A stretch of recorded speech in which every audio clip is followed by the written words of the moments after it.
Hello, friends, and welcome to my new channel, The Wellbeing Show, with your host, Reshmi Ghosh. In this channel, you're going to learn how to stay healthy, not only physically, but emotionally and mentally.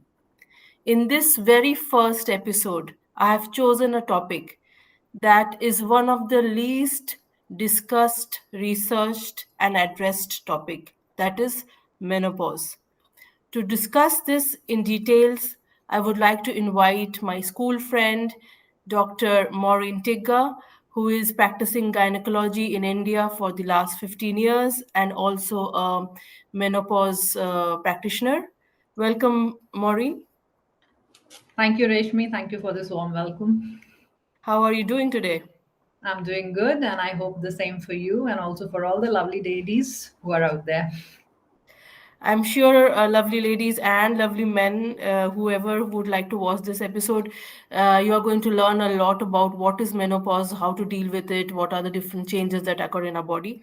I would also like to tell you, audience, that Dr. Maureen Tigga is um, a member of Royal College of Obstetricians and Gynecology, London, and a fellow of American College of Gynecology.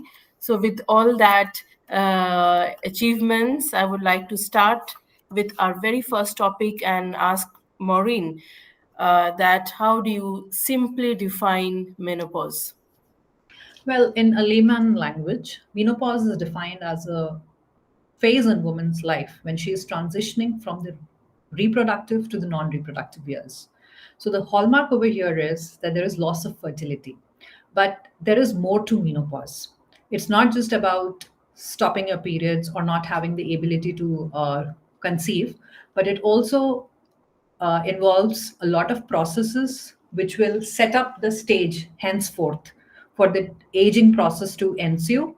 And also, there will be certain non communicable diseases that will become a little accelerated from this point on.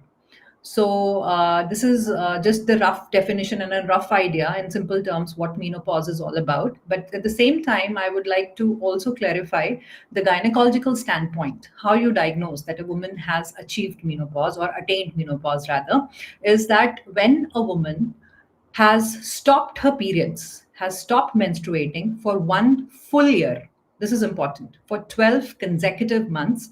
Then it is reckoned or deemed that she must have attained menopause. And to corroborate that, to back up that, we have certain lab diagnoses like follicle stimulating hormone levels. We are not getting into the technicalities of it, but this is the basic. And another thing which I want to point out is that certain women, some subset of women, will attain menopause earlier because of some disease process, like maybe some problem with their ovaries, some cancer treatment, some exposure to chemotherapy, some exposure to radiotherapy, that will lead to the shutdown of ovary much earlier. So that will also lead to an early menopause. So technically today we will be talking about the natural menopause.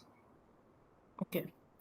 When you said 1 year of no periods, does that also include no spotting or any form of Yes, definitely. excretion? Yes, because if there is bleed, then we cannot, then there is a pathology. You have asked a very right question that if a woman who has not bled for 1 year, suppose, and then she starts having spotting, then that is known as post menopausal bleeding. Means that phase of 1 year was completed, and after that she started having her period. So that will lead to another set of causes, another set of etiologies. Suppose a woman who had stopped her periods for say 2 to 3 months, then it could be just natural perimenopause, just the phase before menopause. Hmm. Okay. So just like you mentioned, one of the phases that is perimenopause in a menopause. So are there other phases as well in menopause? Yeah, very rightly. I would like to put the stages to the process of menopause. That is, the menopause starts as a process, and then there are various stages to it. And it is important to know the various stages because there will be certain telltale signs, certain symptoms that will be experienced by the woman. And according to those stages, we can take the remedial steps. What measures is to be taken? That is imperative for us. So, what we will do is that stage one is perimenopause that lasts from 45 to 50 years. That is the period when the woman's cycle will become irregular. They will start having hot flushes. And this is the time frame when the woman will feel, she'll get aware that there is a bodily change that is taking place. And this is the time period when they are sensitized that there is something that is happening inside me. And this is the time where you do the communication part, you educate them, and you do the empathetic counseling that yes, down the years, this is just the beginning, this is just the start. Down the years, there will be certain changes that will come up, and this is the best time that you can counsel them. Then comes the actual menopause, that is the final menstrual period that will occur. 1 year after the final menstrual period is stage 2A. Stage 2B is from 2 to 5 years after the final menopause. So there will be again changes in the body in terms of having dryness in the vagina. There will be, the plumpness will go, the muscles will feel weak, and there will be changes in the psychological way you are reacting to things, and mood swings. So this is the time where you have to treat the woman. The hot flushes will start occurring in a very pronounced way. So this is the phase where you have to treat the woman. Now counseling may not help everyone, but you have to actively treat. Then comes the third stage of menopause, that is after 5 years of her, beyond 5 years of her menopause, where what happens is the other body systems like your heart, your neuropsychiatric symptoms, and your bones and your muscles, they start taking the impact of decline in your estrogen levels. So this is the phase where you have to take more of preventive measures. You are not going to wait for a fracture to happen. You are going to take the preventive measures in this phase. So that is how there are various stages to menopause, and the approach of treatment or approach to deal with that is different. Okay, okay. So you very wonderfully you explained the phases and kind of the symptoms at the same time, and what can be done to prevent them. So if I understood rightly, then the common physical changes that occur would be hot flushes and uh, Yes. maybe mood swings. Like, does mood swing occur at the perimenopause as well? Yes, it starts occurring because there is a Um, decline in the hormonal level. So the mhm. woman will have certain mood swings will happen because you're not able to cope up with the sudden change.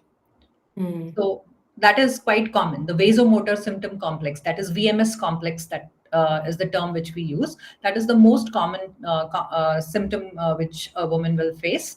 And we have other symptoms as well. Actually, there is no symptom that is spared because of menopause because it's a physiology. And I think we'll be discussing about it at length in our upcoming episodes. Right. So, apart from physical changes, the mental well-being of the woman Yeah. is also affected, right? Yes. Yes. So, apart from mood swings, what else can they experience?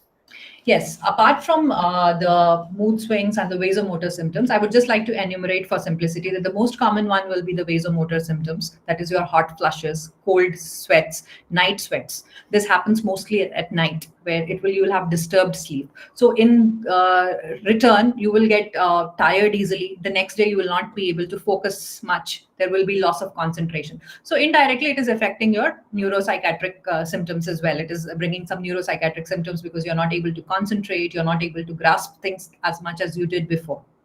Then comes the second system which gets affected is your genitourinary system. And I would just to share with the audience, I would like to say that the genitourinary system is the genital as well, the reproductive as well as the urinary system in a female body. It develops from the same point, from the same nidus in an embryo. So they go hand in hand. So what happens is that if you have any problem with the genital system, your urinary system also starts showing up some aberration or some deflection from the normal. So the dryness of the vagina, the dryness of the entire region causes recurrent UTIs, painful peeing. There could be even problems like dyspareunia, which means that painful sexual intercourse can come up because estrogen is responsible for the healthy tissue. It gives the plumpness and the Mm. collagen structure to the tissue. So once it starts depleting, all these changes occur. The woman may experience recurrent urinary tract infections. Then moving on from the genitourinary system, the other very important system that is affected is your cardiovascular health. That is, in a long term, estrogen has protective effect on the heart. as well as your platelet function. So once it declines and it is withdrawn, then the woman becomes at a higher risk of developing a ischemic heart disease, hypertension. Okay, then comes your neuropsychiatric system. I explained side by side. Then comes your bones. That is the most important thing because it's the skeletal framework that keeps a person going. The bones start thinning because the estrogen has depleted. So that leads to easy fractures. Even a small hit or a small injury, which in a normal person may not manifest as a fracture, even with a little slip or a little you get touched from a hard object, your bones may fracture. So you have to be very aware of that. You have to take care of your bone health. Then also about your muscle health. There is a term known as sarcopenia, means that your muscle mass starts depleting. So here comes the role that you have to take proper diet and your exercise in menopause as well. You cannot just dismiss it as saying that menopause is a part of aging process.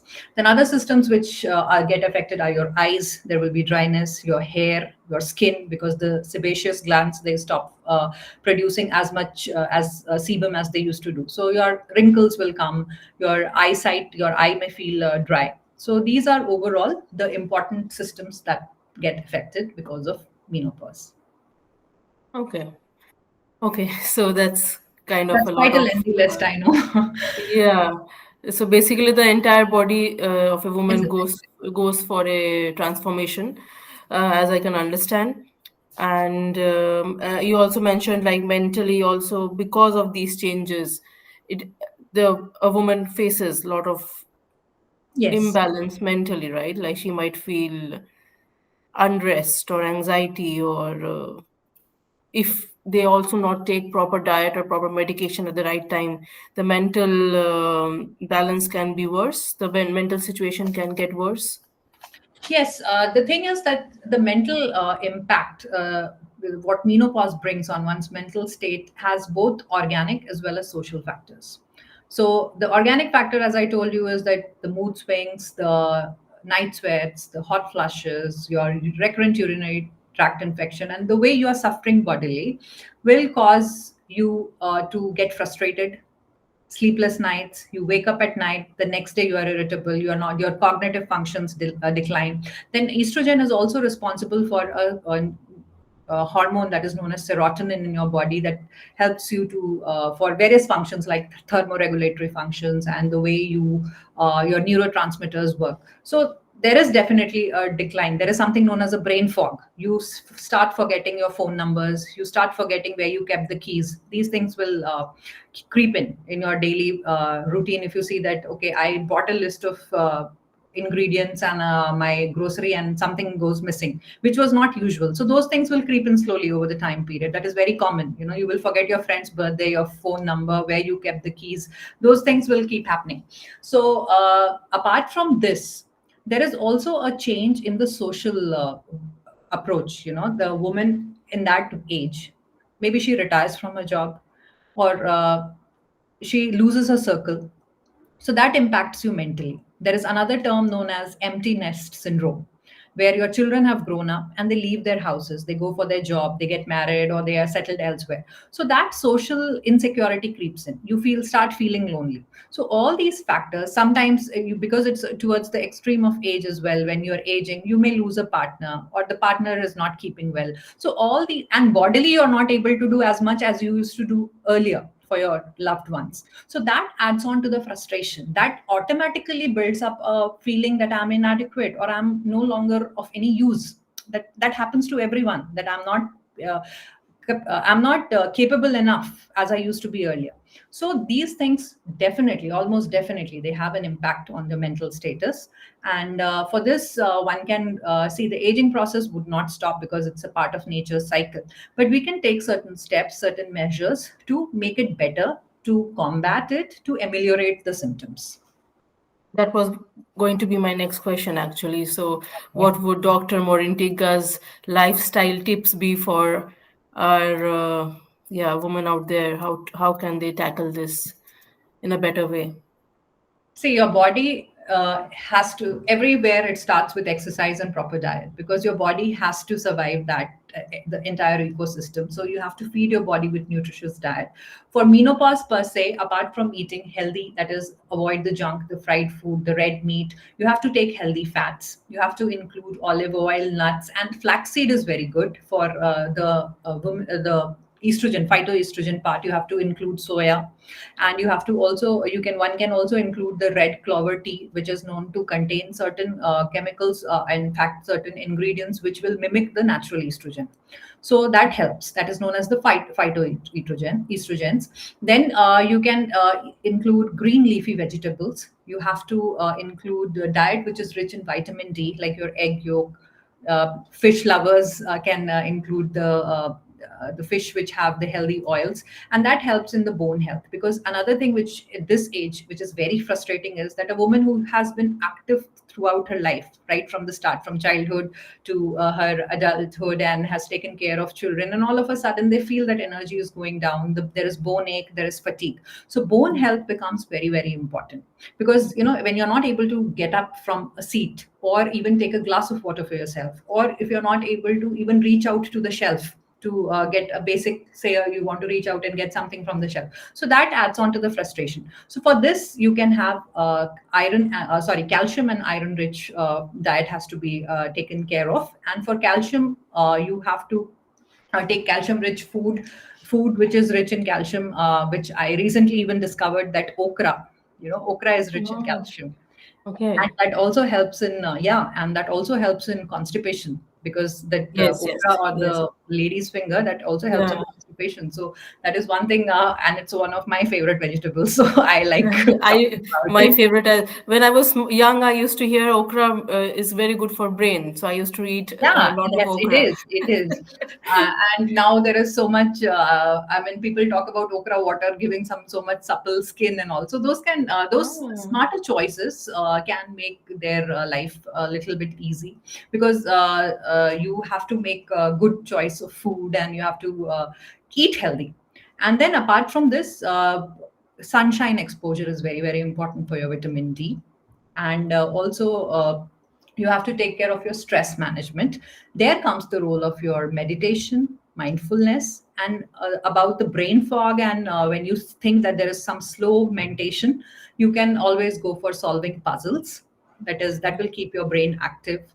Some women love to read. Please continue doing that. I know, of course, your eye gets strained, but you can always take break. And certain simple lifestyle advice, that please stop smoking, and because smoking affects collagen. Smoking will weaken your collagen, so it is always better to not to stop smoking.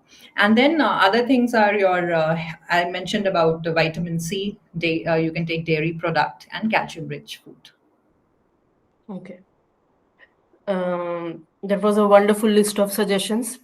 Yes. Since you mentioned one thing about stress, I would like to tell you that I have been in touch with many friends and women in that age group from between 40 to 50 recently, and I think stress is causing a lot of impact in people's life, and many of my friends, even they think or they have been diagnosed that they are in already in premenopause, and they are just in 40s.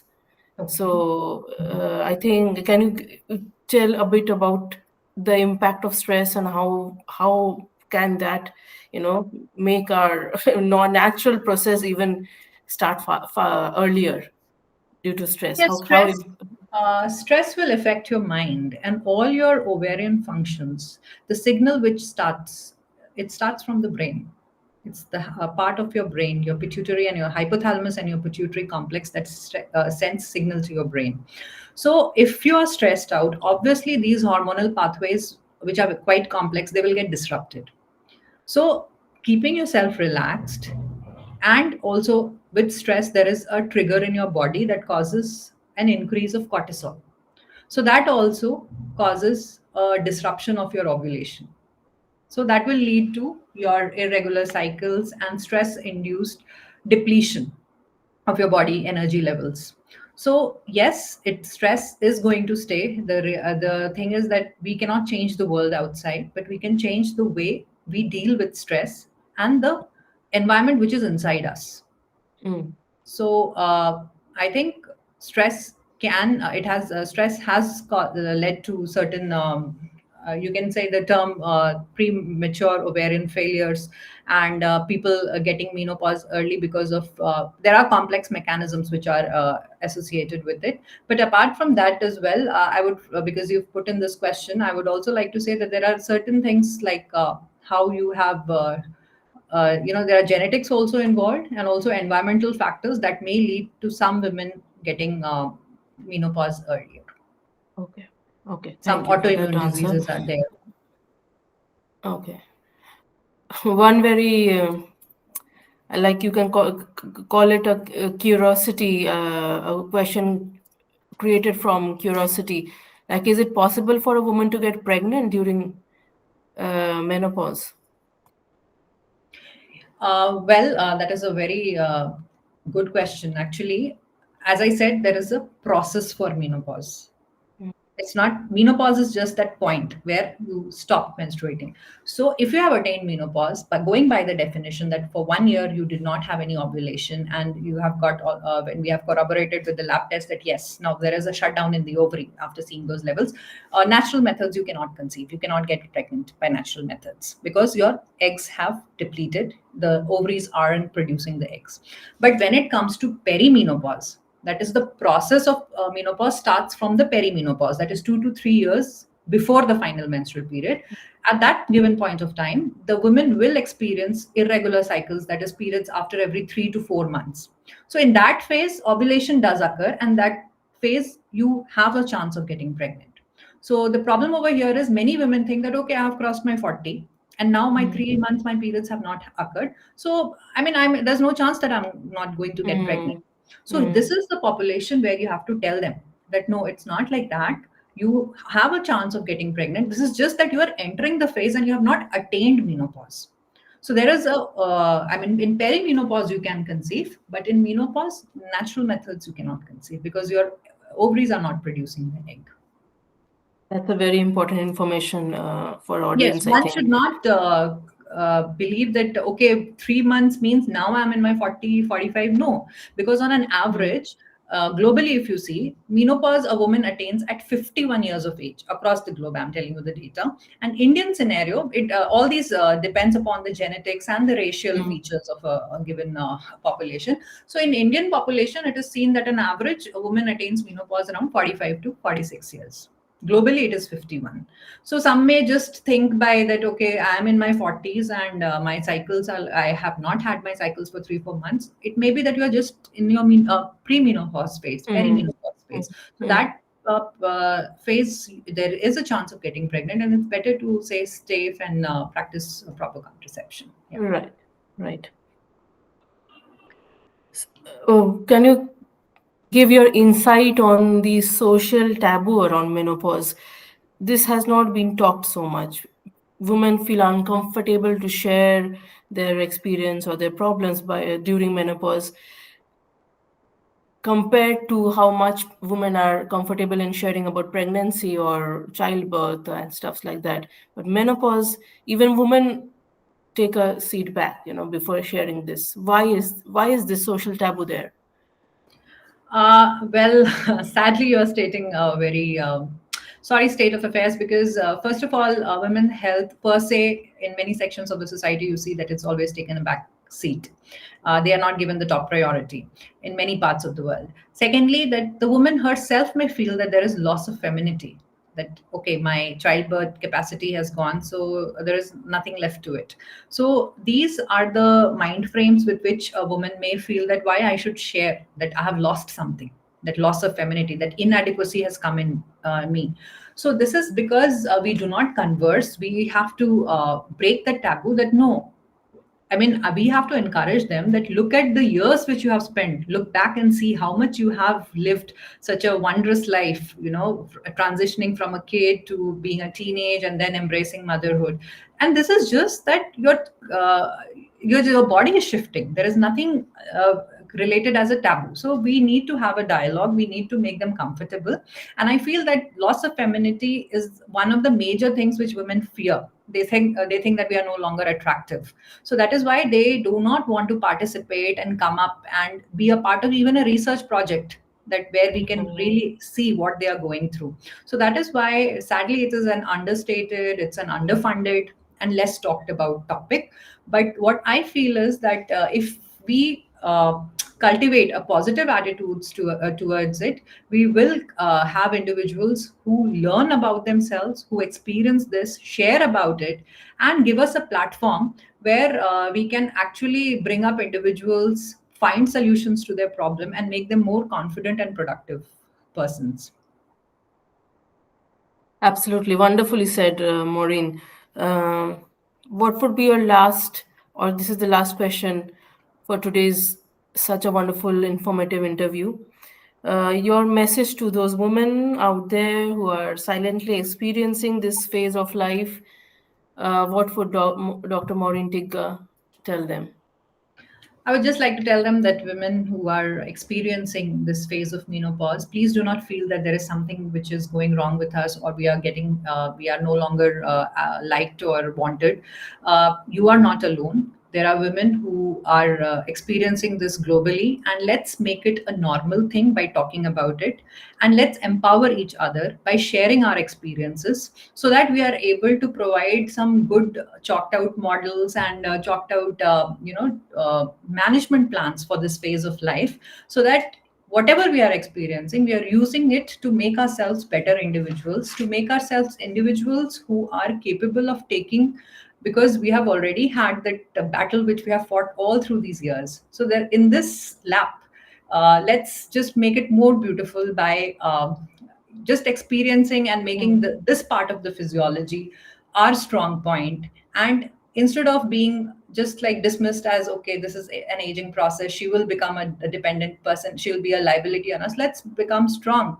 So please speak up and ask questions, seek help, read resources, share, encourage, and become a support system for everyone who will eventually, who are experiencing and who will eventually experience this. Absolutely, I agree with you. And I hope our lovely audience got so much of wonderful information from Maureen about what is menopause, what are the symptoms of menopause, how does it affect us physically, mentally. She gave amazing lifestyle tips to tackle this phase, not by doing something extra special, but in your daily life, we can inculcate proper nutritious diets, little bit of exercise, well-being, talking to each other, less of stress, and so on. So in our daily lifestyle, if we have a proper way of living, I think that will help us uh, tackle any problems. Why not menopause?